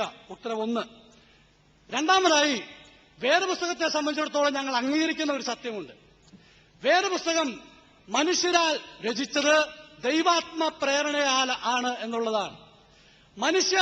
മനുഷ്യരായ മനുഷ്യർ ദൈവാത്മ പ്രേരണയാൽ രചിച്ച വേദപുസ്തകങ്ങൾ നൂറ്റാണ്ടുകളിലൂടെ കയ്യെഴുത്ത് പ്രതികളായി കൈമാറി വിവിധ ഭാഷകളിലൂടെ എഴുതപ്പെട്ട ഒരു പുസ്തകമാണ്. അതുകൊണ്ട് തന്നെ വേദപുസ്തകത്തിൽ അക്ഷരപ്പിശകുകളോ മറ്റോ വന്നാൽ അത് ദൈവത്തിന്റെ ദൈവീകതയെ, വേദപുസ്തകത്തിലുള്ള ആശയത്തെ ഒരു കാലത്തും ബാധിക്കുന്നില്ല. ഈ വേദപുസ്തകത്തിന്റെ പ്രധാനമായ ആശയത്തെ ബാധിക്കുവാൻ ഇതിനൊരിക്കലും കഴിയുകയില്ല. ഒരു ഉദാഹരണം ഞാൻ പറയാം. ഒരു വ്യക്തി കോൺട്രഡിക്ഷൻ അഥവാ വൈരുദ്ധ്യം എന്ന് പറഞ്ഞാൽ എന്താണ്? വൈരുദ്ധ്യം എന്ന് പറഞ്ഞാൽ ഒരാൾ പറയുകയാണ്, ഈ തൂണുമായുള്ള ബന്ധത്തിൽ ഞാൻ ഉയരം കുറഞ്ഞവനാണ് എന്നൊരു സ്ഥലത്ത് പറയുന്നു. തിരിച്ച് ഈ തൂണുമായുള്ള ബന്ധത്തിൽ ഞാൻ ഉയരം കൂടിയതാണ് എന്ന് പറയുന്നു. ഒരേ പുസ്തകത്തിൽ ഒരേ ബന്ധത്തിൽ 2 വ്യത്യസ്ത കാര്യങ്ങൾ പറയുക, അതാണ് വൈരുദ്ധ്യം. വൈരുദ്ധ്യം എന്ന് പറയുമ്പോൾ ഇതാണ് നാം മനസ്സിലാക്കുന്നത്. വേദപുസ്തകത്തിൽ ആശയപരമായ വൈരുദ്ധ്യങ്ങൾ ഒന്നും തന്നെ കാണിക്കാൻ കഴിയുകയില്ല. എന്നാൽ എന്റെ മുസ്ലിം സഹോദരന്മാർ എഴുതിയ പുസ്തകങ്ങളിൽ തന്നെ ധാരാളമായി കണ്ടുവരുന്ന കാര്യങ്ങൾ അക്ഷരപ്പിശകുകളായിരിക്കും ഒന്നെങ്കിൽ അവർ കാണിച്ചു തരുന്നത്. നമ്പേഴ്സിൽ അഹസ്യാവിന്റെ 8-ാം കാലത്തുള്ള 8-ാം വയസ്സിൽ രാജാവായ കഥയായിരിക്കും അടുത്തത് പറയാൻ വരുന്നത്. ചുരുക്കത്തിൽ ആ അക്ഷരപ്പിശകുകളിലാണ് അവർ പറഞ്ഞു വരുന്നത്. ഇനി ഞാൻ ചോദിച്ചോട്ടെ, നിങ്ങൾ ചോദിക്കാൻ ഉദ്ദേശിക്കുന്ന മറ്റൊരു ചോദ്യം, ഈ വേദപുസ്തകം ദൈവീകമാണെങ്കിൽ അക്ഷരപ്പിശകുകൾ ഒന്നും ഉണ്ടാവുമോ? വേദപുസ്തകം ദൈവീകമാണെങ്കിൽ എങ്ങനെ അക്ഷരപ്പിശകുകൾ ഉണ്ടാകും എന്ന് നിങ്ങൾ ചോദിക്കേക്കാം. ഞാൻ തിരിച്ച് ഇങ്ങനെ ചോദിക്കട്ടെ, അക്ഷരപ്പിശകുകൾ ഇല്ലാതിരിക്കുന്നതാണോ ദൈവീകതയുടെ ലക്ഷണം? അക്ഷരപ്പിശകുകൾ ഇല്ലാതിരിക്കുന്നതാണോ ദൈവീകതയുടെ ലക്ഷണം? അങ്ങനെയാണെങ്കിൽ എല്ലാ അക്ഷരത്തെറ്റുകളും കറക്റ്റായിട്ട് എഴുതി മാറ്റി പ്രൂഫ് റീഡ് ചെയ്യുന്ന പ്രൂഫ് റീഡറായിരിക്കും ദൈവം. കാരണം അക്ഷരപ്പിശകുകൾ മാറ്റുന്നത് അദ്ദേഹമാണ്. അപ്പോൾ അക്ഷരപ്പിശകുകൾ ഉണ്ടായതുകൊണ്ട് ഒരു പുസ്തകത്തിന്റെ ദൈവീകതയെ ചോദ്യം ചെയ്യപ്പെടുന്നില്ല, ഒരു കാരണവശാലും ചോദ്യം ചെയ്യപ്പെടുന്നില്ല. ഈ ഭാഗത്തിന്റെ പൂർണ്ണരൂപം ഇനിയും മനസ്സിലാക്കേണ്ടിയിരിക്കുന്നു എന്നുള്ളതുകൊണ്ടും, എന്നാൽ ഇത് അദ്ദേഹം പറഞ്ഞ ഭാഗത്ത് തന്നെ, അദ്ദേഹം പറഞ്ഞ അതേ രൂപത്തിൽ തന്നെ അംഗീകരിച്ചാൽ പോലും അദ്ദേഹം പറഞ്ഞ കൺക്ലൂഷനിൽ അതെത്താൻ ഒരു കാരണത്തും കഴിയില്ല. ദൈവികതയെ അത് ചോദ്യം ചെയ്യുന്നില്ല. ഇങ്ങനെയുള്ള ധാരാളം തെറ്റുകൾ ഞാൻ ഖുറാനിൽ നിന്നും എഴുന്നള്ളിക്കാം. തിരിച്ചു പറഞ്ഞാൽ ഞാൻ തിരിച്ചു കൊണ്ടുവരാം. എനിക്കൊരു ഉപയോഗം കൂടി ഉണ്ടായിരുന്നു. ചോദ്യത്തോടു കൂടി ഒരു ഉപയോഗം ഉണ്ടെന്ന് പറഞ്ഞിട്ടുണ്ടായിരുന്നു. ഞാൻ എത്ര വയസ്സിൽ മകൻ അപ്പനേക്കാൾ 2 വയസ്സ് മൂത്തതാണെന്നാണ് ചോദിച്ചത്. മറ്റുള്ള മക്കൾ മരിച്ചുപോയെന്ന് അവിടെ വ്യക്തമായി പറയുന്നു. അപ്പോൾ അത് വ്യക്തമായി മനസ്സിലാവുന്ന കാര്യമാണ്. ഒരിക്കലും ശാസ്ത്രീയമായിട്ട് അപ്പനേക്കാൾ മകൻ ഒരിക്കലും മൂത്ത് വരില്ല.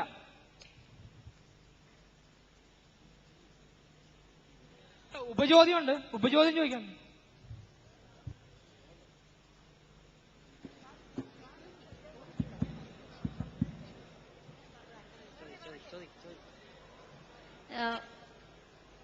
എന്റെ ജ്ഞാനിയായ സഹോദരൻ അക്ബർ പറയുകയുണ്ടായി, ഹിന്ദുക്കൾക്ക് 33 കോടി ദൈവങ്ങളുണ്ടെന്ന്. അതിൽ ചെറിയ പിശകുണ്ടെന്നാണ് എനിക്ക് തോന്നുന്നത്. അക്ബറിന്റെ അത്രയൊന്നും ജ്ഞാനം എനിക്കില്ല. എങ്കിലും പറയേണ്ടത് 33 കോടി ദേവകളുണ്ടെന്നാണ് പറയാറ്, ദേവി ദേവന്മാർ. പക്ഷെ ഏകദൈവ വിശ്വാസം തന്നെയാണ് ഹിന്ദുത്വത്തിലുള്ളത്. പിന്നെ എനിക്ക് പറയാൻ 3 ചോദ്യങ്ങളാണ് ചോദിക്കാനുള്ളത്. അത് മിസ്റ്റർ അബ്രഹാമിനോടാണ്. ശ്രീമാൻ അക്ബർ പറയുകയുണ്ടായി, ബൈബിൾ പോലും ഉദ്ധരിച്ച് തെളിയിക്കുകയുണ്ടായി, കുട്ടികൾ ജനിച്ച കുട്ടികൾ ജനിച്ച ഉടനെ പാപികളല്ല എന്ന്. അത് പാപത്തിന്റെ കാര്യം പറഞ്ഞ് പാപികളാണെന്ന് നമ്മളൊക്കെ ഒന്ന് പറഞ്ഞ് സ്ഥാപിച്ച ശേഷം ശ്രീമാൻ അക്ബർ അത് അല്ല എന്ന് തെളിയിക്കുകയുണ്ടായി. അതിന് ഉത്തരം പറയുകയുണ്ടായില്ല. പിന്നെ ഒന്ന്, അങ്ങനെ ആയിരുന്നെങ്കിൽ, അങ്ങനെ ജന്മനാ പാപികളായ നമ്മുടെ പാപം തീർക്കാൻ വേണ്ടിയായിരുന്നു ക്രിസ്തു ജനിച്ചിരുന്നതെങ്കിൽ, അദ്ദേഹം കുരിശിലേറിയത് ആ പാപം പരിഹരിക്കാൻ വേണ്ടി ആയിരുന്നെങ്കിൽ, അതോടെ ആ കുരിശേറ്റത്തോടെ ലോകത്തെ പാപം ഇല്ലാതാവുമായിരുന്നല്ലോ എന്ന് എന്റെ സഹോദരൻ അക്ബർ പറയുകയുണ്ടായി. അതിനും ഉത്തരം പറയുകയുണ്ടായില്ല. പിന്നെ മൂന്നാമത് എന്റെ സ്വന്തമായൊരു സംശയമാണ്. അങ്ങനെ ഒരു കന്യകയിൽ നിന്നുണ്ടായത് കൊണ്ട് മാത്രം ഒരാൾ ദിവ്യനാവുമായിരുന്നു. ബൈബിളിൽ തന്നെ ഒരുപാട് സ്ഥലത്ത്, എനിക്ക് മലയാളം പരിഭാഷയെ വായിച്ചറിയുള്ളൂ, മനുഷ്യപുത്രനും ദൈവപുത്രനും പറയുന്നുണ്ട്. ആ വാക്കുകൾക്ക് അർത്ഥം അതല്ല എന്നുണ്ട്. ദൈവപുത്രൻ എന്ന് പറഞ്ഞാൽ നമ്മളെല്ലാവരും ദൈവത്തിന്റെ സൃഷ്ടികളായതുകൊണ്ട് ദൈവപുത്രന്മാരും പുത്രികളും തന്നെയാണെന്ന് ഞാൻ മനസ്സിലാക്കിയിട്ടുള്ള. അപ്പൊ ആ അർത്ഥമല്ല ബൈബിൾ ഉദ്ദേശിക്കുന്നതെന്നുണ്ടെങ്കിൽ അതിന് ഇനിയും തിരുത്താവാമല്ലോ. പകരം ദൈവം എന്നുള്ള വാക്ക് തന്നെ ഉപയോഗിക്കുകയോ മറ്റോ ചെയ്യാമല്ലോ എന്നൊരു സജഷൻ ഉണ്ട്. പിന്നെ ഒന്ന് ചോദിക്കാനുള്ളത്, ഒരു കന്യകയിൽ നിന്ന് ജന്മം കൊണ്ടതുകൊണ്ട് മാത്രം ആണ് ക്രിസ്തുവിന് ഇത്രയും ദിവ്യത്വം വന്നു എന്ന് പറയുന്നതെങ്കിൽ, ഇപ്പോൾ ഉള്ള ഈ ടെസ്റ്റ് ബേബീസ് ഒക്കെ ദിവ്യന്മാരാകേണ്ടതല്ലേ എന്നതാണ്.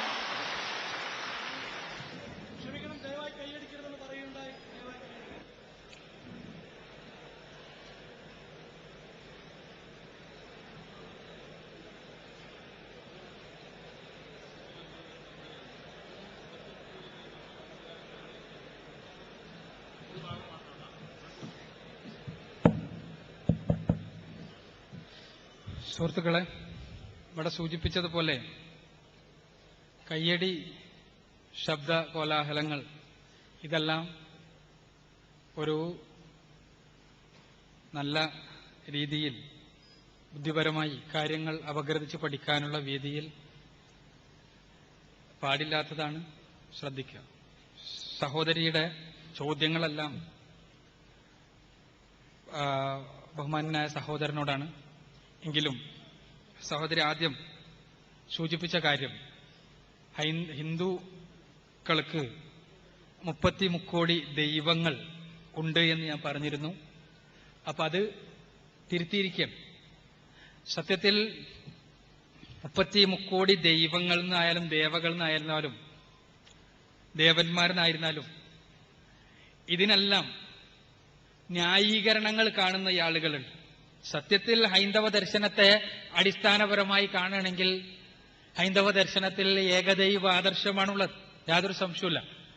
ഹൈന്ദവ ദർശനത്തിന്റെ അടിത്തറകളിലേക്ക് ഇറങ്ങിച്ചെന്നാൽ ത്വമേകം ശരണ്യം ത്വമേകം വരണ്യം ത്വമേകം ജഗത്കാരണം വിശ്വരൂപം ത്വമേകം ജഗത്കാത്ത് പാതൃപ്രഹർത്തൃ ത്വമേകം പരം നിശ്ചലം നിർവികൽപ്പം എന്നാണ് ആ പരബ്രഹ്മത്തെക്കുറിച്ച്, പരമാത്മാവിനെക്കുറിച്ച് മഹാനിർവഹണ സ്തോത്രത്തിൽ വളരെ വ്യക്തമായി സൂചിപ്പിച്ചിട്ടുള്ളത്.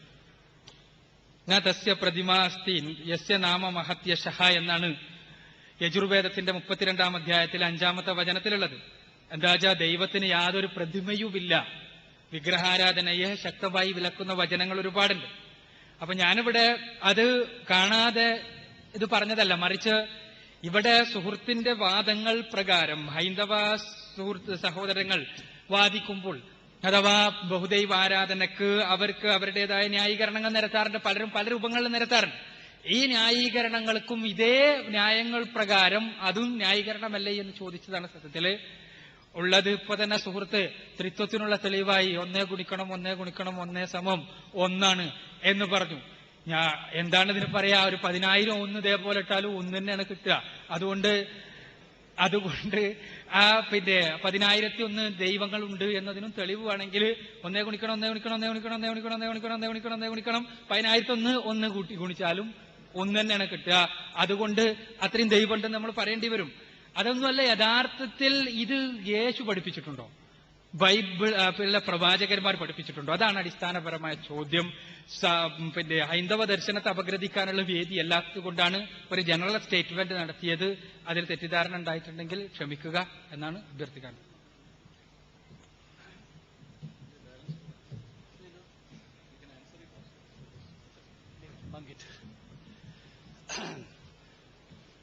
ഈ പരിപാടിയുടെ അവസാനിക്കുകയാണ്. മോഡറേറ്റർ അത് ഉറപ്പാക്കി കഴിഞ്ഞു. എന്നാൽ ഒരു വാക്ക് നന്ദി പറയേണ്ടിയിരിക്കുന്നു. അതോടൊപ്പം തന്നെ ചോദ്യങ്ങളുടെ നീണ്ട നിര എനിക്ക് കാണാം. നിങ്ങൾക്ക് ആ ചോദ്യങ്ങൾ, എനിക്കുള്ള ചോദ്യങ്ങൾ എനിക്ക് അയക്കുക, അക്ബറിനുള്ള ചോദ്യങ്ങൾ അക്ബറിന് അയച്ചു കൊടുക്കുക. അതിനുള്ള മറുപടികൾ തപാലിൽ നൽകുവാൻ ഞങ്ങൾ സന്നദ്ധരാണ്. ഞാൻ രചിച്ച ദൈവിക രഹസ്യങ്ങൾ എന്നൊരു പുസ്തകം ഏതാനും 100-200 കോപ്പികൾ പുറത്ത് ലഭ്യമാണ്. നിങ്ങൾക്ക് താല്പര്യമുണ്ടെങ്കിൽ അത് വാങ്ങാവുന്നതാണ്. ഈ വളരെ സാഹോദര്യത്വത്തിന്റേതായ, നമുക്കറിയാം ഭാരതം കടന്നുപോകുന്ന ഈ കാലഘട്ടം അന്യോന്യം വഴക്കുണ്ടാക്കാൻ ന്യൂനപക്ഷങ്ങളായ നമ്മൾക്ക് ഒരു കാലത്തും അനുവദിക്കുന്നില്ല. അതുകൊണ്ട് സാഹോദര്യത്വത്തോടെ നമുക്ക് വർത്തിക്കാം. ഈ സംവാദം അതിനൊരു മുഖാന്തരമാകട്ടെ എന്നും ഞാൻ ആശംസിക്കുന്നു. ഒരു നിമിഷം, ഈ പുസ്തകം എന്റെ സ്നേഹത്തിന്റെ പ്രതീകമായി ശ്രീ അക്ബർ സാഹിബിന് പ്രസന്റ് ചെയ്തുകൊണ്ട് ഞാൻ എന്റെ വാക്കുകളിൽ നിന്ന് വിരാമം കുറിക്കുന്നു. ദൈവം നിങ്ങളെ അനുഗ്രഹിക്കട്ടെ.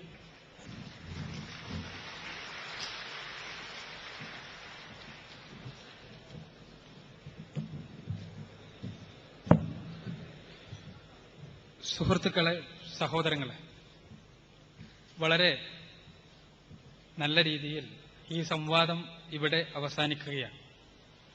എനിക്ക് സൂചിപ്പിക്കുവാനുള്ളത്, ഇത്തരം തുറന്ന സംവാദങ്ങൾ നടക്കട്ടെ സമൂഹത്തിൽ, പരസ്പരം വിഷയങ്ങൾ അറിയട്ടെ. ഇവിടെ നമ്മെ സംബന്ധിച്ചിടത്തോളം ഇതിന്റെ ലക്ഷ്യം ഞാനിവിടെ സൂചിപ്പിച്ചതുപോലെ മരണാനന്തര ജീവിതത്തിലുള്ള രക്ഷയ്ക്കു വേണ്ടിയുള്ള അന്വേഷണമാണ്. ഒരു കാര്യം ഉറപ്പാണ്, നമ്മൾ ജനിച്ചത് സത്യമാണെങ്കിൽ, മരിക്കുമെന്നതൊരു സത്യമാണെങ്കിൽ, മരണത്തിന് ശേഷം ഒരു ജീവിതമുണ്ട് എന്നതൊരു പച്ചയായ പരമാർത്ഥമാണ്. അവിടെ വെച്ചുള്ള രക്ഷയുടെ മാർഗം പഠിപ്പിക്കുവാൻ വേണ്ടിയാണ് പ്രവാചകന്മാർ അഖിലവും കടന്നു വന്നത്. ആ പ്രവാചകന്മാരിൽ അന്തിമനാണ് മുഹമ്മദ് റസൂലുള്ളാഹി സ്വല്ലല്ലാഹു അലൈഹി വസല്ലം. അദ്ദേഹത്തിലൂടെ അവതരിപ്പിക്കപ്പെട്ട വേദഗ്രന്ഥമാണ് പരിശുദ്ധ ഖുർആൻ. ഇത് രണ്ടുമാണ് മനുഷ്യരെ സംബന്ധിച്ചിടത്തോളം മരണാനന്തര ജീവിതത്തിലെ രക്ഷയ്ക്കു വേണ്ടിയുള്ള മാർഗം എന്ന് ആത്മാർത്ഥമായി വിശ്വസിക്കുന്ന വ്യക്തിയാണ് ഉള്ളവൻ. അതുകൊണ്ടാണ് പരിശുദ്ധ ഖുർആനിനെയും പ്രവാചകൻ സല്ലല്ലാഹു അലൈഹി വസല്ലമയുടെ സുന്നത്തിനെയും നിങ്ങളുടെ മുന്നിൽ, എന്റെ സഹോദരന്റെ മുന്നിൽ സമർപ്പിച്ചുകൊണ്ട് സംസാരിച്ചത്. ഇവിടെ ഇതാ ഈ കാര്യങ്ങൾ നിങ്ങളുടെ മുന്നിൽ അവതരിപ്പിച്ചിരിക്കുന്നു. ഇനി നിങ്ങൾ പരിശോധിക്കുക, പഠിക്കുക. എന്റെ പ്രിയപ്പെട്ട സുഹൃത്തിനോടും എനിക്ക് സൂചിപ്പിക്കുവാനുള്ളത്, പരിശുദ്ധ ഖുർആനിനെ അതേപോലെ തന്നെ റസൂലുള്ളാഹി സ്വല്ലല്ലാഹു അലൈഹി വസല്ലമയുടെ ജീവിതത്തെ അവയുടെ പ്രമാണങ്ങളിൽ നിന്ന് പഠിക്കുക. ആ പ്രമാണങ്ങൾ മനസ്സിലാക്കുക, ഉൾക്കൊള്ളുക. അതല്ലാതെ വിമർശകന്മാരിൽ നിന്ന്, ട്രൂ ഗൈഡൻസിൽ നിന്നോ അല്ലെങ്കിൽ തിരുവട്ടാർ കൃഷ്ണൻകുട്ടി സാറിന്റെ ക്രിസ്ത്യൻ മുസ്ലിം സംവാദപദ പുസ്തകത്തിൽ നിന്നോ അല്ല, മറിച്ച് ഇസ്ലാമിൽ നിന്ന്, പരിശുദ്ധ ഖുർആനിൽ നിന്ന്, തിരുസുന്നത്തിൽ നിന്ന് മനസ്സിലാക്കുക. സുഹൃത്തിന്, സഹോദരന് ഞാൻ പരിശുദ്ധ ഖുർആനിന്റെ ഒരു പരിഭാഷ ഇവിടെ വെച്ച് നൽകുകയാണ്. അദ്ദേഹം അത് പഠിക്കണമെന്നും മനസ്സിലാക്കണമെന്നും അറിയണമെന്നും ഉൾക്കൊള്ളണമെന്നും അങ്ങനെ വിമർശനാത്മകമായി ഉൾക്കൊള്ളുകയും പഠിക്കുകയും ചെയ്യാൻ സന്നദ്ധമാകണം എന്ന് അഭ്യർത്ഥിക്കുകയാണ്. ഇൻഷാ അല്ലാഹ് പടച്ച തമ്പുരാൻ നമ്മളെ എല്ലാവരെയും സ്വർഗത്തിന്റെ പാതയിലെത്തുവാൻ അനുഗ്രഹിക്കുമാറാകട്ടെ എന്ന് നമുക്ക് പ്രാർത്ഥിക്കാം. പടനാഥ, ഈ പരിപാടി മൂലം ഞങ്ങളുടെ സഹോദരന്മാർക്ക് സത്യസന്ദേശം ഉൾക്കൊള്ളുവാനും അവരെ നരകത്തിന്റെ പാതയിൽ നിന്ന് സ്വർഗത്തിന്റെ പാതയിലേക്ക് നയിക്കുവാനും അനുഗ്രഹങ്ങൾ നൽകണമേ തമ്പുരാനെ. നാളെ പടച്ച തമ്പുരാനെ, നിന്റെ സ്വർഗത്തിൽ ഞങ്ങളെ എല്ലാവരെയും ഒരുമിച്ച് കൂട്ടണമേ തമ്പുരാനെ. നിന്റെ നരകത്തിൽ നിന്ന് ഞങ്ങളെ എല്ലാവരെയും നീ രക്ഷപ്പെടുത്തണമേ തമ്പുരാനെ. ربنا آتنا في الدنيا حسنة وفي الآخرة حسنة وقنا عذاب النار وآخر دعوانا الحمد لله رب العالمين. السلام عليكم. സുഹൃത്തുക്കളെ, നിച്ച് ഓഫ് ട്രൂത്ത് ഇന്നിവിടെ നിർവഹിച്ച ദൗത്യം ഒരു വ്യക്തിയുടെയോ ഒരു കൂട്ടായ്മയുടെയോ ഒതുങ്ങേണ്ടതല്ല. ഓരോ മുസ്ലിമിന്റെയും ബാധ്യതയാണ് തങ്ങൾക്കറിയാവുന്ന സത്യം, തങ്ങൾ മനസ്സിലാക്കിയ ആ യാഥാർത്ഥ്യം തന്റെ സഹോദരന്മാർക്ക് എത്തിച്ചു കൊടുക്കുക എന്നുള്ളത്.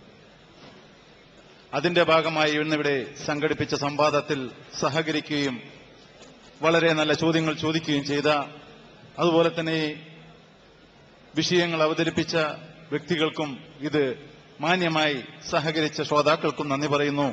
കൂട്ടത്തിൽ നിച്ച് ഓഫ് ട്രൂത്ത് ഇപ്പോൾ പുറത്തിറക്കിയിരിക്കുന്ന സ്നേഹസംവാദം എന്ന മാസികയെക്കുറിച്ച് 2 വാക്ക് പറയുകയാണ്. നിങ്ങൾക്കും ഈ പരിപാടിയിൽ പങ്കാളികളാകുവാൻ, നിങ്ങളുടെ മനസ്സുകളും നിങ്ങളുടെ സംശയങ്ങളും നിശ്ചിതോട് പങ്കുവെക്കുവാൻ നിങ്ങൾക്കിത് ഒരു സുവർണ അവസരമാണ്. ഇവിടെ പുറത്തൊരുക്കിയിരിക്കുന്ന കൗണ്ടറിൽ അതിനുള്ള വരിസംഖ്യ സ്വീകരിക്കുന്നതാണ്. ഒരു വർഷത്തേക്ക് 100 രൂപയാണ്.